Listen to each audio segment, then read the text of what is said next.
a little bit underslept, and I feel excited for this conversation. Cool. I was worried you were having difficulty joining or something. So glad you're here. I can't see you. I don't know if you want. Do you want to turn on the video? You don't have to. I just wasn't sure if you were aware. Hey, you don't have to if you don't want to. No, I think it'll be fun. Cool. Are you from the Toronto area? I grew up in Toronto, but right now I'm working out of the Bay Area. Cool. Because I was just looking and I noticed we had some mutual friends on LinkedIn and stuff, so I was just curious. Oh, cool. But yeah, anyways, appreciate you taking time to chat and doing the podcast. Is that right if we jump in? Yeah, I want to check in to see if audio is okay. I know you asked for wired headphones. I don't think I actually have wired headphones. I could ask my roommates for them. I'm curious how these AirPods work for you. They work. It sounds good. Yeah, Okay, I'm gonna update it to say wired or wireless. Thanks. Perfect. Yeah, but I appreciate you checking in. First off, I just wanted to thank you for building Misu. I discovered it through Product Hunt, I guess a week and a half, 2 weeks ago, something like that. And it's one of the coolest apps I've come across in a while. So thank you. And yeah, I wanted to start off just by asking you about what you think the future of mental health tech will look like, and how you think Misu might play in that part of that role. Starting off big. I want to answer this, I suppose, like at least attempt to do it concisely, and then we can like branch out from there if any of it resonates. Thanks. So I actually think a lot of the technology that will result in us having a more positive impact on our mental health will come from non-traditional mental health tech products. Right now, we're at a place where there are dozens of members of Congress who are trying to regulate social media to reduce their harm on our mental health. But their biggest problem is they don't have the data. And that's something like what a product like Misu is doing. We're measuring how social media products, how any app or website that you use impacts your mental health. And when backed with clinical studies, and we can show with strong evidence, more than with like a sample size of 68 people, which is the studies that Facebook's putting out, or at least sharing, we can have that kind of evidence that would put a lot of pressure, or when regulations are put into place, put a lot of pressure on companies like Facebook to actually improve our mental health or pay large fines for the damage that they're doing to our psychological state and our economic state for having to like go and see a mental health professional for the harm that they cause. Cool. I suppose that's kind of like a grim outlook, but like, what does that actually mean? Like, what does it mean when we have the best engineers and data scientists and product creators from the platforms that are reaching 1 billion people having a positive influence, or like working towards engineering for improved well-being? That to me is very exciting. That has cascading effects on the media industry. So the media industry is if Facebook is optimizing for improved well-being, then they're probably going to stop showing content that's harming our well-being. And the media industry is shaped by the algorithms of these social platforms. So the media industry will start looking at how can we portray the news in a way that's actually beneficial to people's well-being and shares the truth, like truthful things. So I could see this sort of thing having really big cascading effects on the things that we do on a day-to-day basis through scrolling, through consuming. But I also foresee, just like how we have 1/4 of American adults using fitness trackers, like automatic fitness trackers, we're going to see consumers using automated mood trackers. And like we have 10% of the market today having tracked their mood manually. Now, what's that going to look like when we can do it automatically? And there's so many possibilities when that comes into place, and I'm really excited for it. So I see the insights in the app that tell me which websites are positively affecting my mood, which ones are negatively affecting my mood. Are the actions that you want people to take to kind of reflect on that and decide whether or not they want to use more or less of a certain platform? Is that kind of how you've used it so far? Um, how have I think, like, yeah, how have I used it so far? Well, how have I tracked my mood generally? Like, I track my mood manually thousands of times daily. Now I have an automated tracker.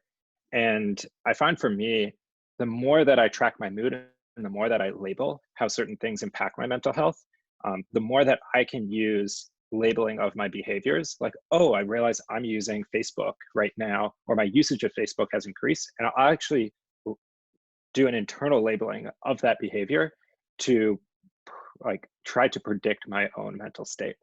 Now, I find using a product like Misu helps me do that sort of thing better on my own. It helps me track my mood better when I'm not opening up the app.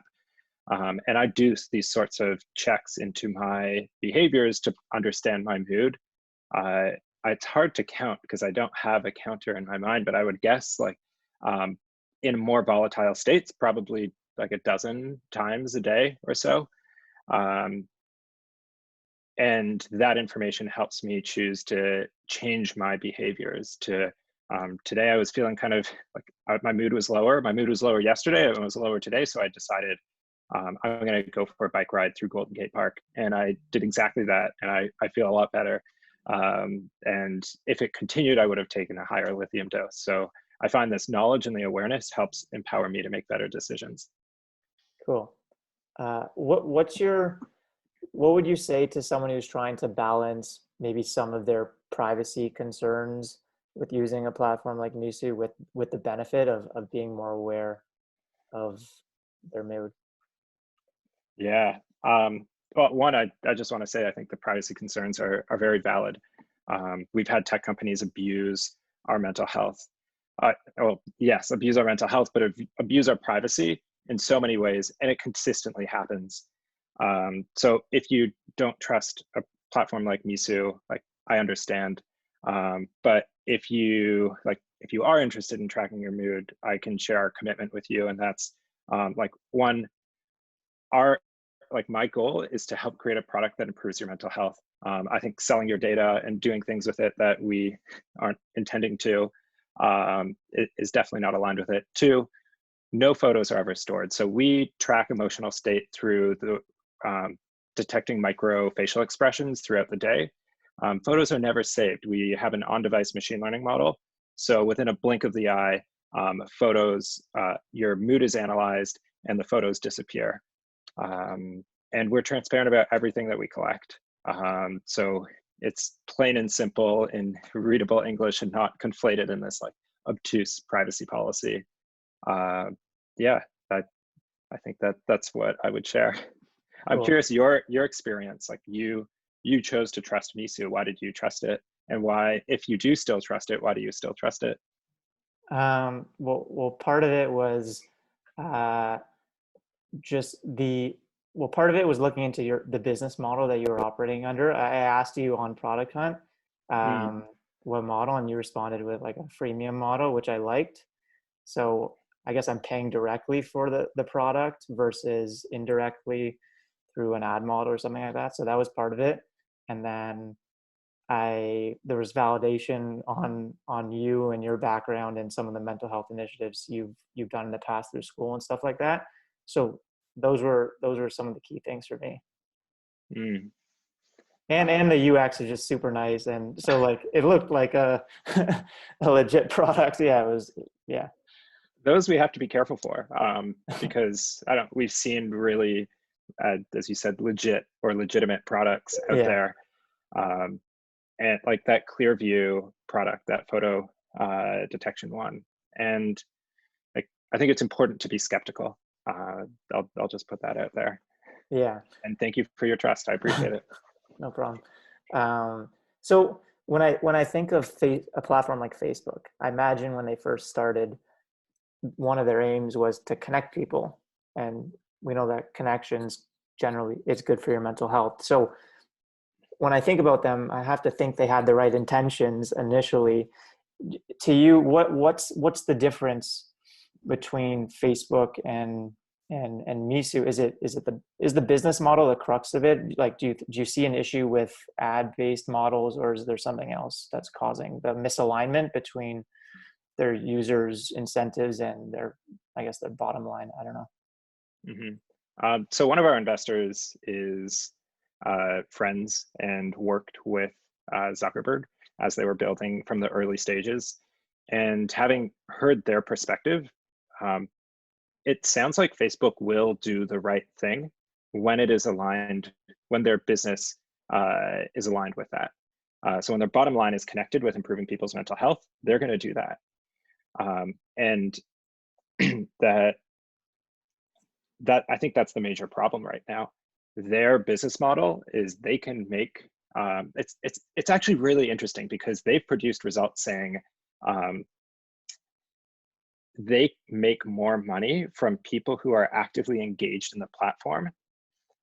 And the flip side of that is people who are passively engaged in the platform spend a lot more time and their mental health is harmed.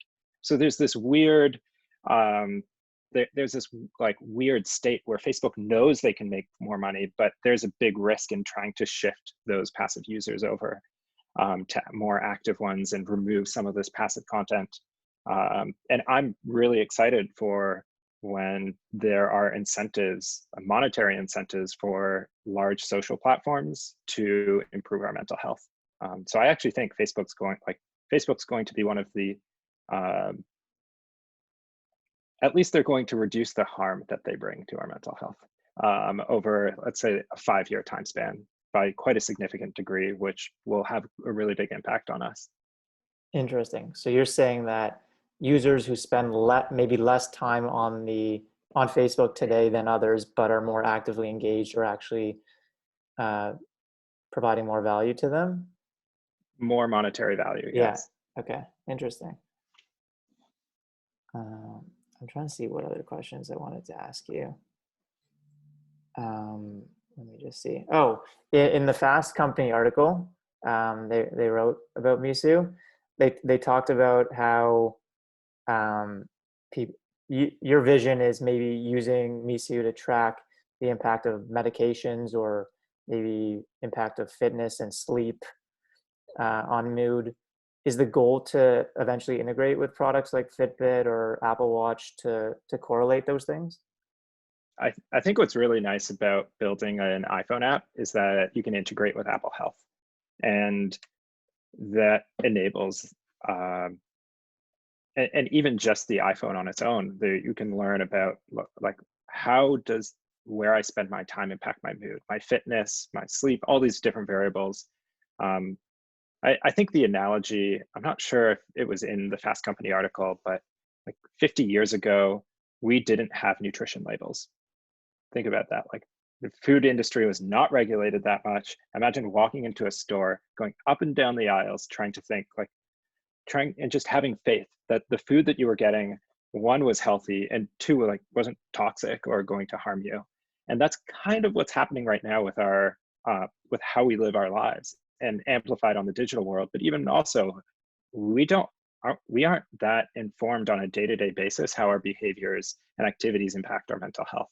And I see kind of the future of the mental health space is not dramatic changes in the care for when people are on the edge and like in a crisis mode, but let's help take care of people, take care of 7 billion people's mental health before it becomes a crisis, and giving people mental health nutrition labels for any activity that they do or could do.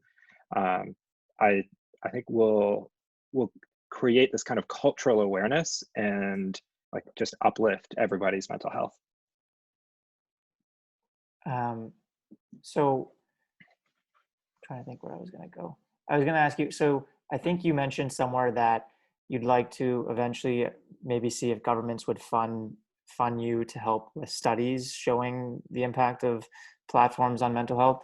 So based on your comment you said around Facebook and how their goal is to improve people's well-being, do you see any fight or pushback from social media platforms against Misu, or do you think it's going to be like collaborative? Um, I don't know. Well, one, I know they have some of the most talented lobbyists in the world. It's very it's wonderful, like not wonderful. It's kind of, I appreciate watching them do their job very well. They're very good at shaping regulation in their favor. But I think when it comes down to it, Congress, like the people want this sort of thing, the media wants this sort of thing, Congress wants this sort of thing, and the data speaks for itself. Facebook shut down their well-being team. They shut down their well-being team, the team that was like measuring how these products impact their mental health. They weren't listening to the sorts of rules that were they measured, I think it was sessions, Facebook's, they had a number of studies that came out internally that they just did not follow. In fact, they did the complete opposite. And when this sort of information comes out to the FTC, at the very least, they are likely to see a injunction to say, hey, you have to reduce the amount of harm you're causing people's mental health to this degree. And if they don't follow that, they're likely to see, for one, I'm not a lawyer. I have very minimal experience other than speaking to a number of people who worked at the FTC to understand this sort of outcomes. I just want to hedge on that accordingly. But we could see them having multi-billion-dollar fines for harming our mental health if they don't improve or reduce the amount of harm that they have. Really, it's just a matter of getting the data, presenting it in a nice way to make it really easy for the FTC to create an injunction. This is what happened with the whole, what was it? That big privacy scandal for that company that rigged influenced elections. Cambridge Analytica? Yeah, that was related to the $5 billion fine that they received. And I'm certain that, and it's not just, I don't think Facebook's acting intentionally badly. They're just in a position where they have a fiduciary, a legal duty to serve their shareholders well. The employees and the executives there, they're like, I believe that they're good people. I'm friends with a number of Facebook employees. They want to do good. They feel much better when they're building products that are bringing delight to people's lives. So everyone wants this outcome. There will obviously be some pushback. They want to make sure that these studies are scientifically rigorous and like the numbers are valid. So which is fair. That's all. Yeah, I would hope so. I hope that any sort of regulation that comes into place is done with valid and truthful information. Yeah. What do you know what your preference would be in terms of the business model behind Misu? If you'd prefer that it was mainly through government funding or through like users paying for it through a freemium model or some combination? Do you know what your preference is? It seems weird to rely on the government. I'd much prefer to just provide the government public study results so the public can also get access to this. So like you and I, even if we're not users of Misu, we can learn generally how does this information impact our well-being. I think that there's something very elegant about building a product directly for a consumer and knowing that they like it enough to pay us and to keep paying us. And they do that because we're bringing value to their mental health. So it seems like incentives are much more aligned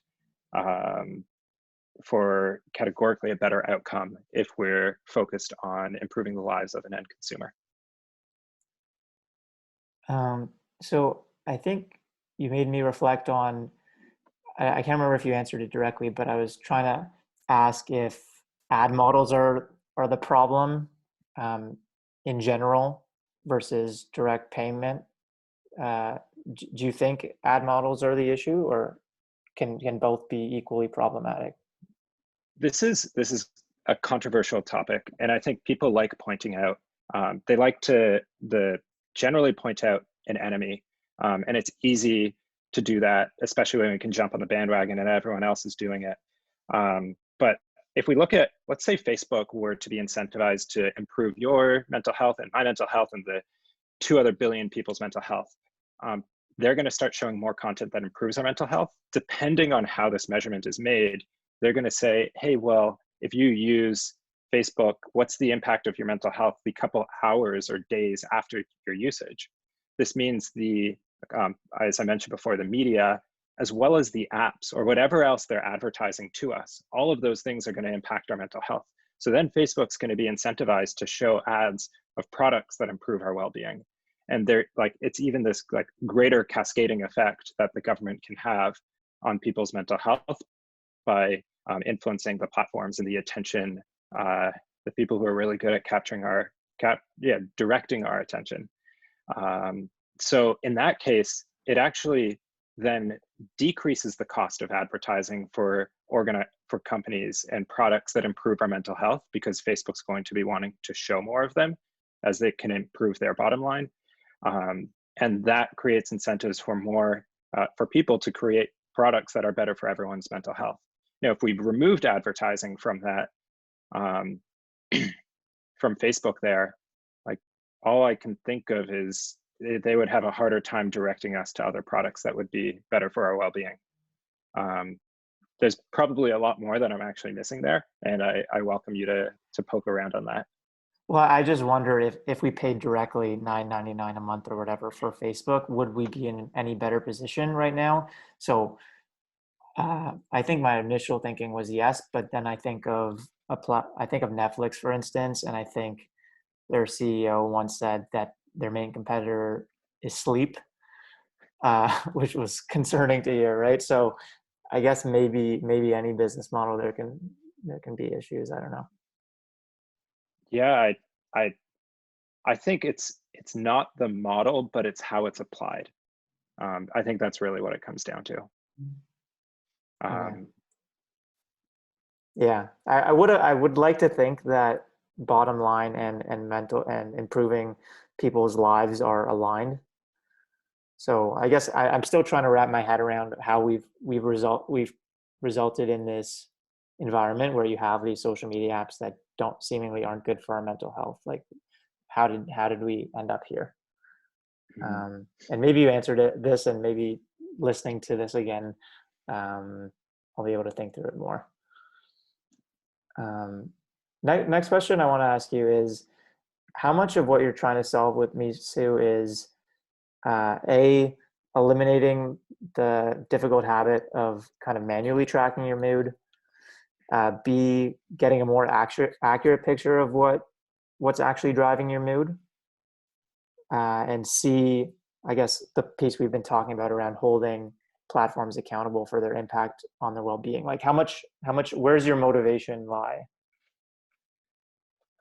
I think I could answer this indirectly by just sharing why I started Misu, because I don't think I have a concrete answer, and it's probably just most interesting, instead of hearing like some abstract theory, to hearing a story, which is I was diagnosed with bipolar disorder many moons ago. I dealt with extreme amounts of depression, anxiety. I was hospitalized twice. Like, these were the toughest years of my life. These were the toughest years of my life. And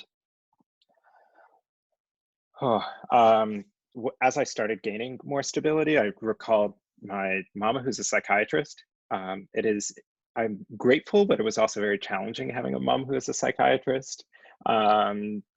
As well as my doctors, they recommended that I track my mood. And I figured, like, I only actually picked up the habit when I realized we can automate this. Okay, I want to try to build an automated tracker because I want to give back to the mental health community. I don't want someone like anyone to have to go through what I went through. And I think that mood tracking might help address the problems, because currently, I think, as I mentioned before, mental health industry is really just there to catch people when they fall, for the most part, not a preventative, like a culturally preventative measure. And so I taught myself to code, built a manual mood tracker. A lot of people ended up liking this, and when we finally figured out how to automate it, we started working on that, and we launched it a few weeks ago. Really grateful for you, you trying it out and being an early adopter. So I think my motivation is, one, it's personal. Like, this is cool technology that can help me and my mental health and the mental health of my peers and anyone else who wants to do it. Two, this sort of technology can have societal benefits that impact people who don't even use this sort of tech, like use the product. Yeah, that's like that's the, I think that's my gist. It's hard for me to put it in a pie chart. No, that's okay. Thanks for sharing your story. That's a better approach. And yeah, I'm sorry you've gone through this, but I'm glad that something really amazing's come out of it. And yeah, I listened to your other podcast on, I think it's called the Stigma podcast, where you went into your story a lot more. And yeah, that was great. Let me see what other questions I had. What challenges are you currently facing? What are some of your biggest challenges with Misu? Hmm. What are some of the biggest challenges? I suppose I think more relevant challenges to this audience are like, how do we build trust? I think people can be very trusting when they hear a little bit about the background of the product and the intentions of it or the story. But how do we help people understand that, like, we actually really care about their privacy and we're not some shady tech company? Like, we care about improving their mental health, and that's our number one KPI. Um, and that's a big challenge. Like, while we have a lot of people retained and stick around once they make it through, the first couple days there's a decent amount of people who drop off, and the number one reason is privacy concerns. The other is, like, how do we actually help people learn about their mood, like their baselines, like, to make sense of this mood? Like, 90% of the population has never tracked their mood before. 60% of the people who use our app have never tracked their mood before.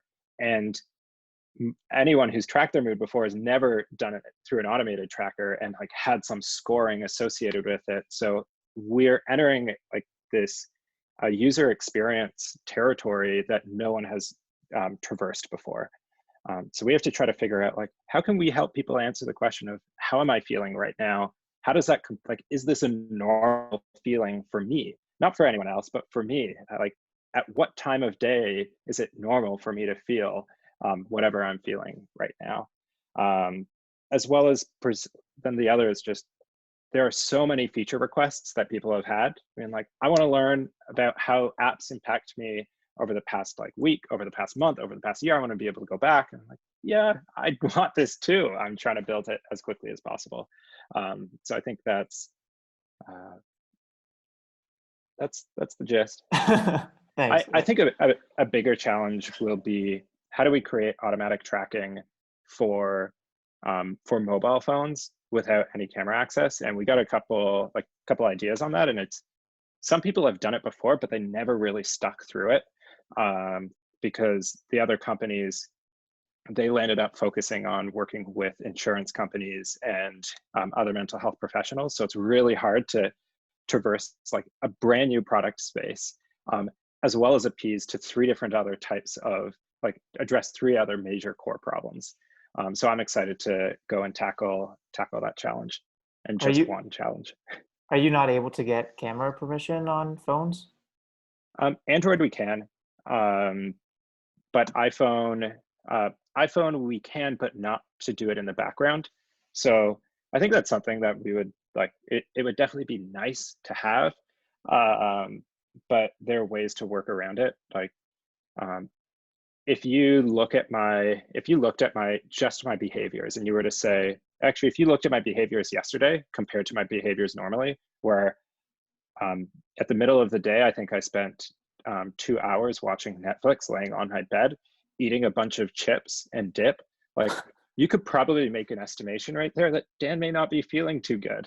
And there are a lot of sensors on these phones that we have that could help pick up on behavioral cues to predict state of mood. And that's what we'll be doing. We'll be pairing it with our the desktop app, to create like a really all-encompassing emotion tracking. Cool. Well, I'm excited for the phone version. Out of curiosity, do you know why Apple allows background webcam monitoring on their Mac but not their phones? Um, I think they did allow it on the phone and people were abusing it. Um, and it's a lot harder to abuse it on the computer because the green light goes off. And that's, I believe it's connected to the hardware. So it might be impossible to, very unlikely that someone is able to hack that. So whenever the camera's going on, the green light goes on. And like, unfortunately, like we've had so many users say like, I wish you could just turn that green light off because it kind of bothers me. But on the other side, we've had a lot of users say, oh, I actually really like when the camera goes off because it's an opportunity for me to be more mindful and just check in with my mood and check in on my Misu score. So yeah, here we are. I haven't noticed it. Maybe I have one of those webcam slider things on my Mac, so maybe it's blocking the green light, so I haven't noticed it. What was I going to ask you? Do you? Oh, first I was going to ask you how long do you think this tech has existed for a Misu type product to be able to come to market? Mm. Do you know? Yeah, I suppose like it's been around for a long time, but there are a handful of bits of tech that have changed. Like we could say the emotion tracking through facial recognition, I believe, has been around for over a decade, possibly even longer. But to do it through a machine learning model, like maybe at least five to 10 years. But to do this in a way that's not consuming a ton of resources from the computer, to do this in a way where it's not like both from the like a GPU perspective as well as a battery perspective, and doing this on the actual laptop itself and phone, that has only been possible very recently. And no one has really tracked mood to detect emotion off of resting state. All the models on the market, um, if we test out like Amazon's, Microsoft's emotion detection, it looks like they just pulled photos off of Google, and like we looked Google and we Googled happy faces and we're like, this is happy, and that's what the model predicts. And you could see the same thing for sad and angry, and it doesn't pick up in the nuances, and that's what we look like 99% of the time. We're not putting on a massive expression, especially as we're using our computers or phones. And we trained our model to pick up on the very nuances, those micro expressions. And I don't think anyone has done that before.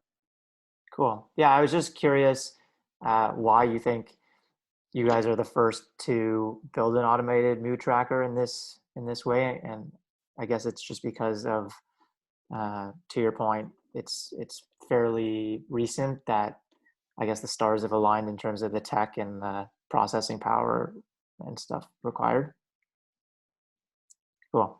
Have you seen any apps around word tracking? So, for instance, like scanning your journal or something that you're writing in to tell you which kind of trains of thoughts are helpful and not. There, I've seen of a couple. There's also IBM Watson. I'm curious if you asked because you've had one that you really like recently. I don't have one. I haven't seen any. Okay. Well, I haven't done too much research into it. Yeah, I think sentiment through text it's pretty advanced. We've had a number of people recommend that we do this as well and put a journaling functionality in. I think like part of the essence of our, like part of the top value, one of the top values of our company is effortlessness or easefulness. The other two are trust and improvement of mood. So we're kind of resistant to go down that route. What is there anything like particularly interesting about this? I think it could be really useful to people who journal frequently. I haven't seen anything that's just been absolutely mind-blowing yet, but if you do, or if any of the listeners of this do hear about it, I would love to see and check it out. Okay, I'll let you know if I come across anything. And I guess expanding on that, I guess what I was thinking long term around this was, for instance, being able to, like, something is assessing our conversation right now and can tell me afterwards, like, like things I could have improved on, or I don't Mm. know exactly what it looks like, but maybe different things I said that weren't the best, or I don't know. Uh, well, they have um, there. My friend actually released from Google a off the shelf. It's a motion detection, an auditory motion detection model that can be trained on the device, uh, and uh, this apparently is substantially more accurate than the other uh, auditory detection models on the market. It Interesting. doesn't pick up on actual words, but yeah, like I'm also really interested to see like what are the kinds of conversations that energize me, and not just at any time, but what about, like, how am I feeling right now? What about yesterday when I was laying down in bed? I was eating a ton of chips. I was watching a bunch of Netflix and my mood was low. I don't think I was ruminating or had like a ton of negative stories going on in my mind. I was in a pretty neutral, low energy state, but what sorts of conversations could have improved my mood then?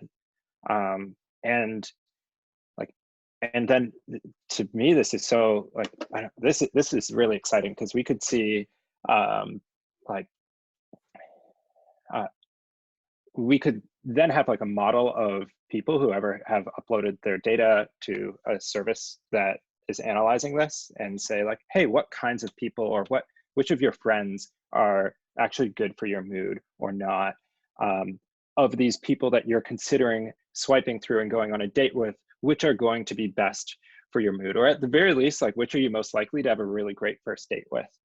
um, like, I think this just speaks to this model of like mood is everything, and as people, assuming that enough of the market is really interested in tracking their mood and investing in improving their mood, then it can expand to any sort of service that's a consumer experience where people want a, people want it to be better for their well-being.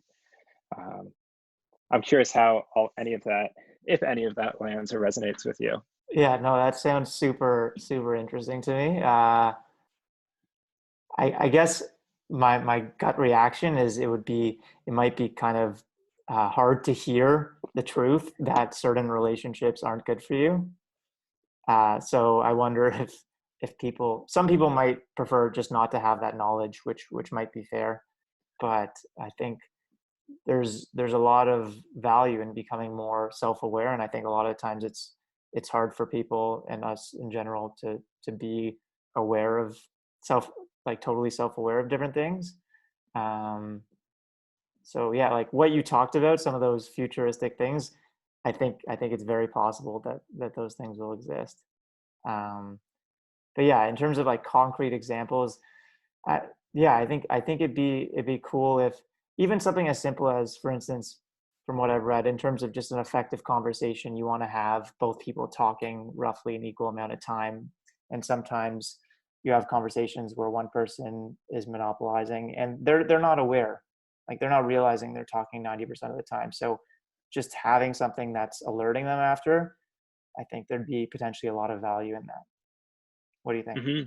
Yeah, I agree. Uh, I think there's some clear reasons why Facebook doesn't do this right now, or Apple doesn't do this, or Google doesn't do this. But I think the general trend is, well, I think we need to build a lot more trust with technology in general, or specifically with a handful of companies that are actually out there to improve our mental health. Like, likelihood of startups working out is slim. So let's just talk generally about like a handful of companies, and say that um, yeah, I personally would want a product to know about almost everything that I do. Ideally, it abstracts the information and doesn't have photos. It doesn't actually have recordings of what I say. It has abstractions of the kinds of thing I say, the tone that I say them. Yeah, there's just no photos, no videos, no recordings, but just metadata of what I do and the impact that it has on me and the impact that it has on others.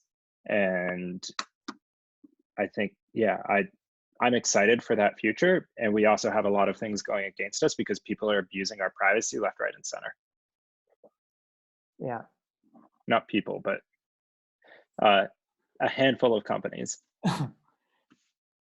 So do you mind if I go back to the advertising model versus the direct model for a sec?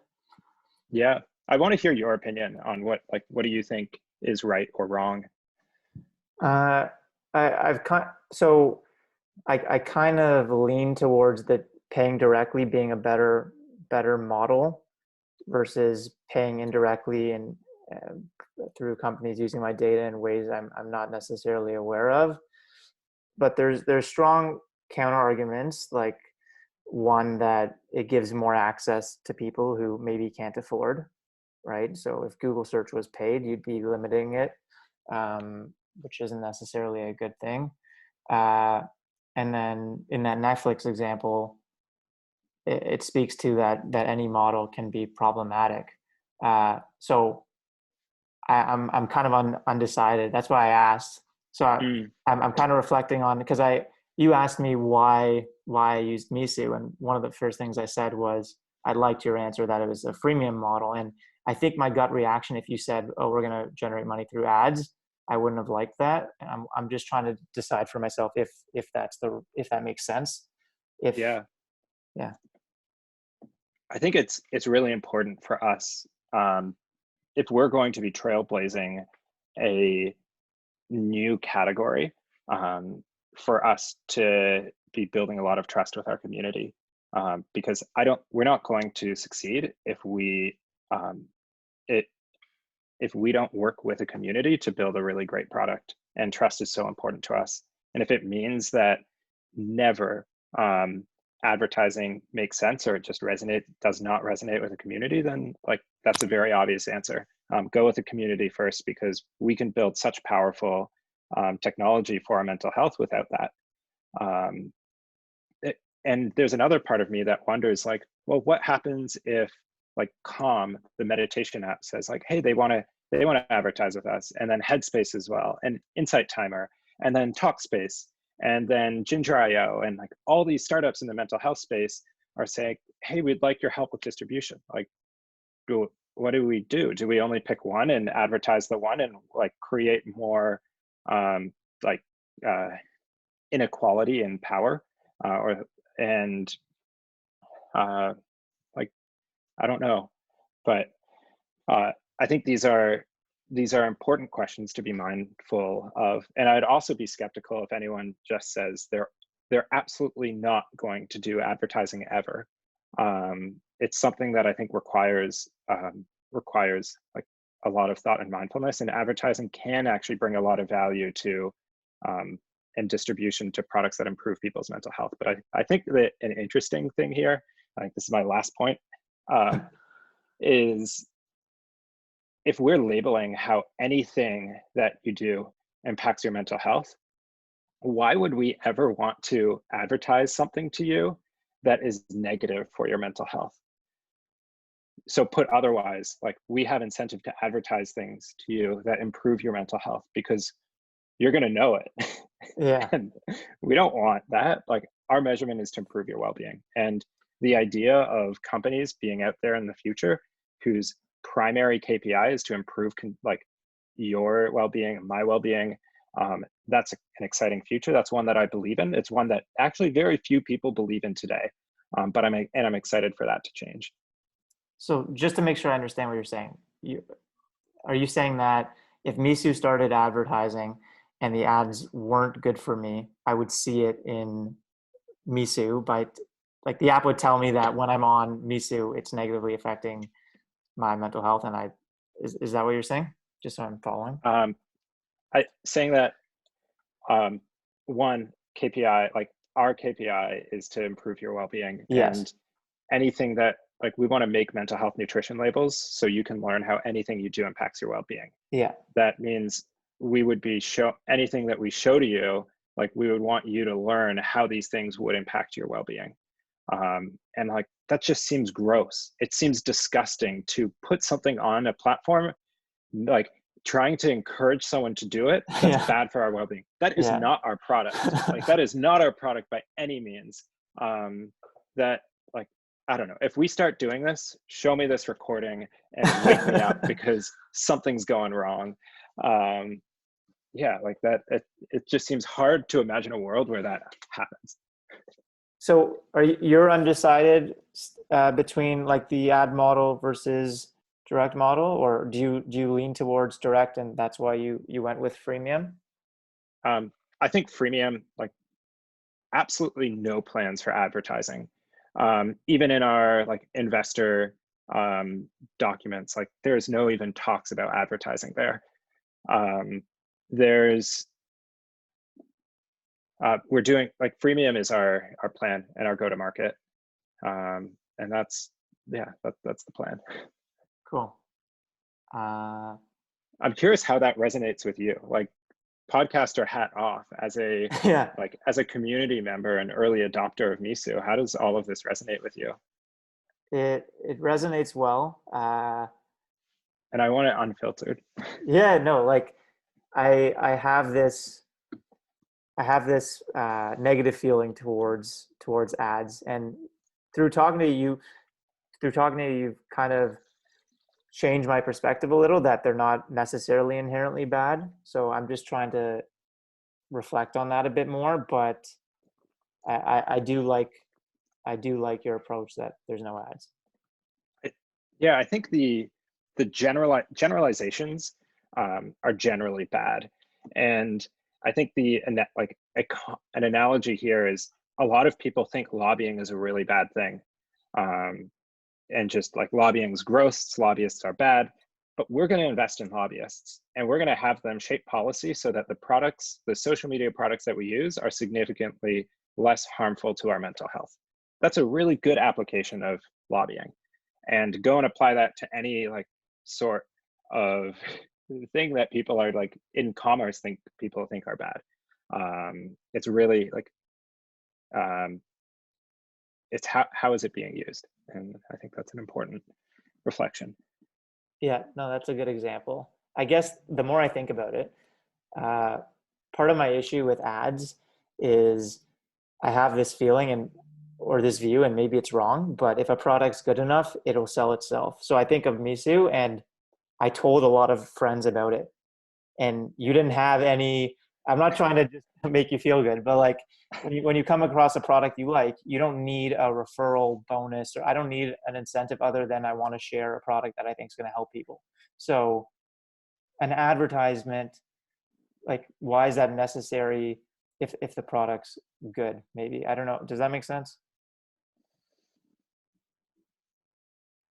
Yeah, I mean, it makes sense. Like I don't know.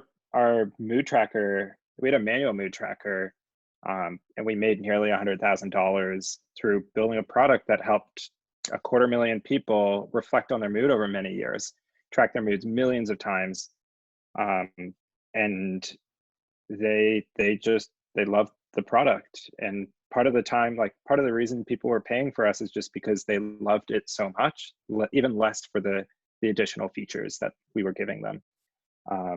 So I am in alignment with you. I think MyFitnessPal also, I've used that app to lose weight and to manage my weight, especially when I put a lot on after struggling with depression.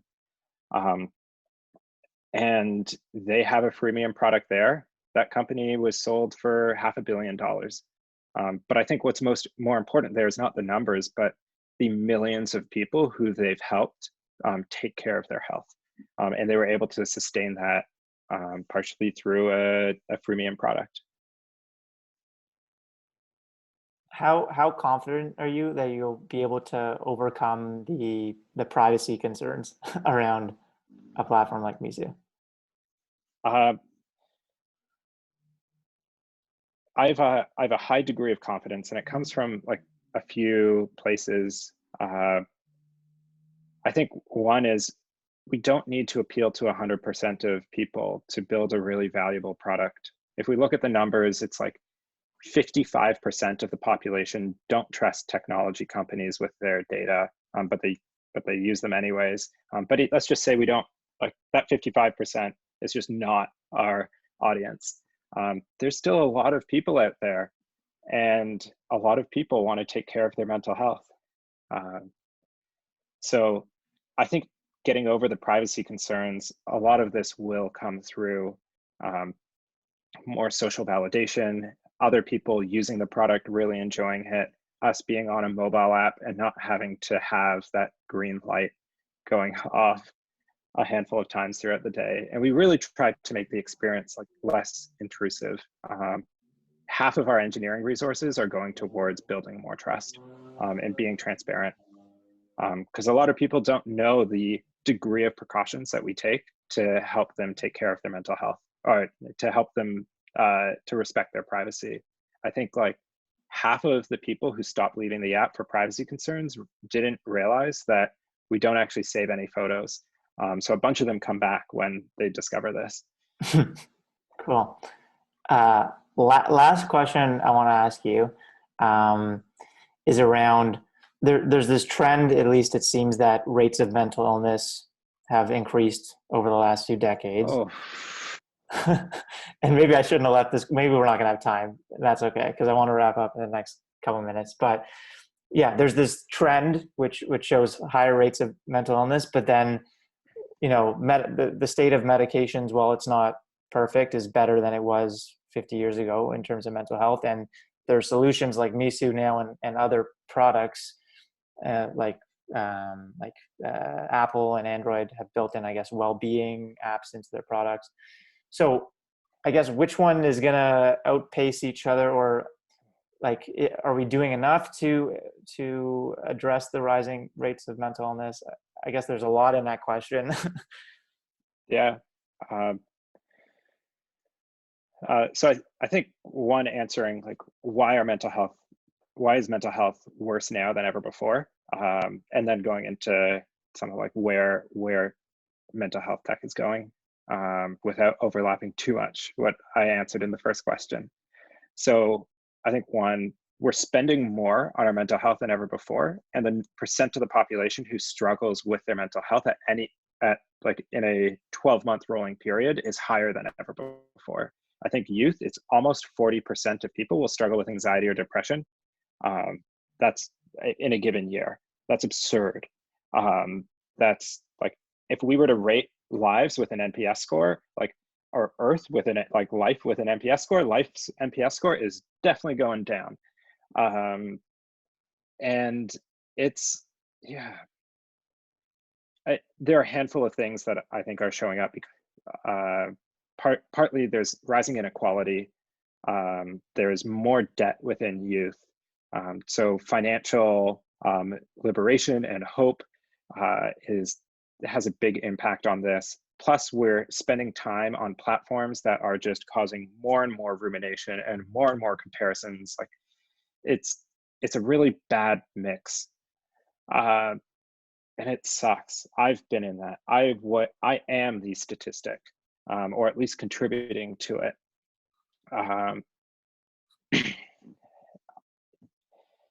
Yeah. Where we go? That was number one. Yeah, that why was are number mental one. health numbers bad? Two, like where are things going? Well, like, there's digital therapy, there's digital psychiatry. That's great. The stigma's going down, but like, if we look at the numbers, the percent of the population who's seeing therapists or psychiatrists, like, it actually isn't going up that much. Like, we're seeing adoption of these platforms, but there's a supply problem. The demand problem is a stigma, but that's going down.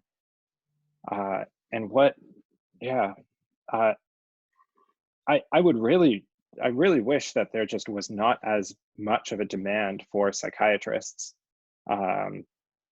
And that comes from making cultural changes. So I do think that a quarter of the American population in a decade from now will be using automated mood tracking software. And that shifts in the first couple years from just doing tracking to actually helping shift improve mood, especially as it's easier.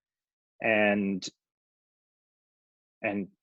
I think there are going to be a handful of companies out there that are so good at understanding and improving our well-being that these are the new platforms.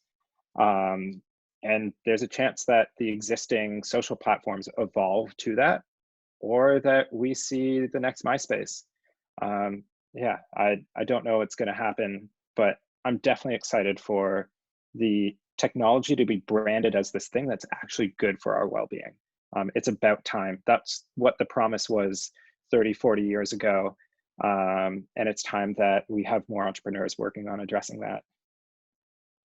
Thanks.